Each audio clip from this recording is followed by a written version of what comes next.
We don't want Mr. Adani sitting in Nicobar Islands.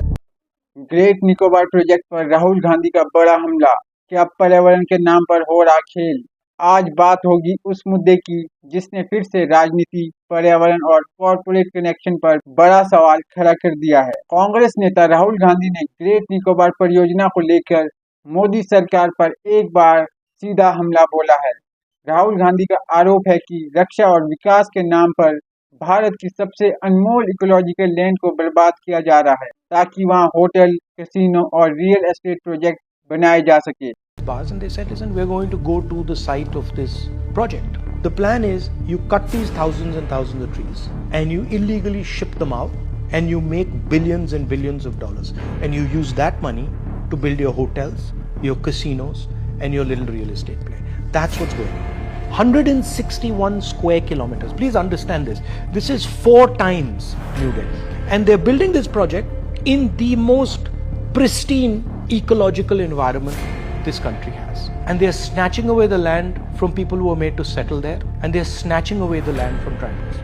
INS Baz, which is the Navy base that the Congress party has built, for 5 years has been asking for an expansion. If you want to make an argument, or you want to make a military argument, then absolutely expand INS Baz. Make it as big as you want. Okay? And by the way, there is no need to cut rainforest in INS Baz. I've seen it. Because around INS Baz, there is plenty of land that you can expand. INS Baz is also on the coast.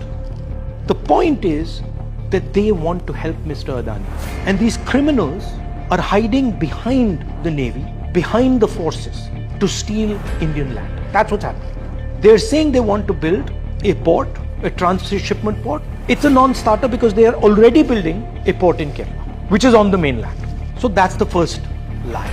The second point, please explain to me, where do hotels, rest houses come in to the defense of our country? How are they correlated?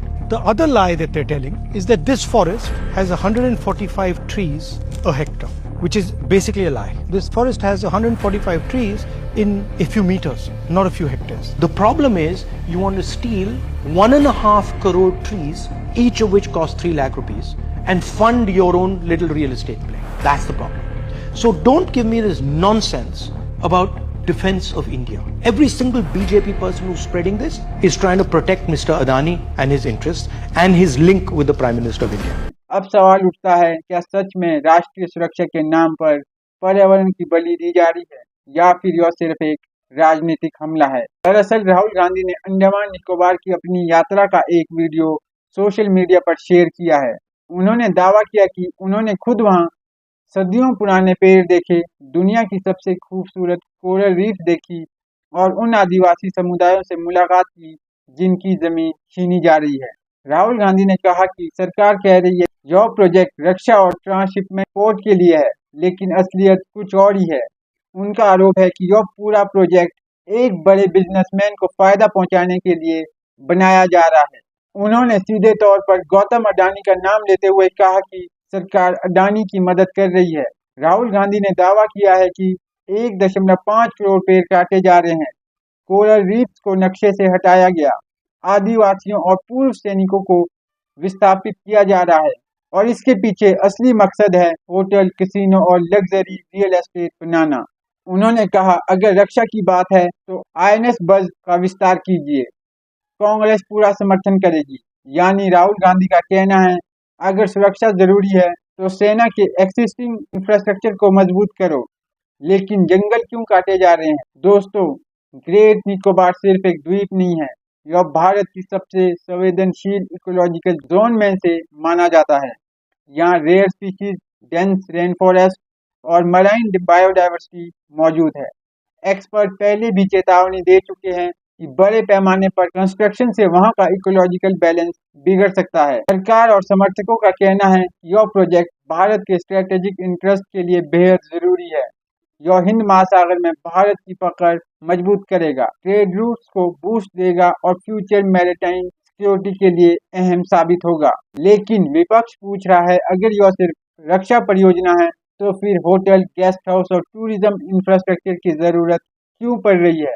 Rahul Gandhi ने अपने video में यह भी कहा है कि कोई भी मुनाफा उस चीज को नष्ट करने लायक नहीं है जिसे दोबारा वापस लाया न जा सके।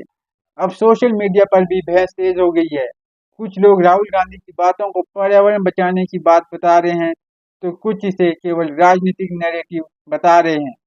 लेकिन एक बात साफ है, ग्रेट निकोबार प्रोजेक्ट अब सिर्फ डेवलपमेंट प्रोजेक्ट नहीं रहा, योर डेवलपमेंट वर्सेस इन्वायरमेंट की नेशनल डिबेट बन चुका है।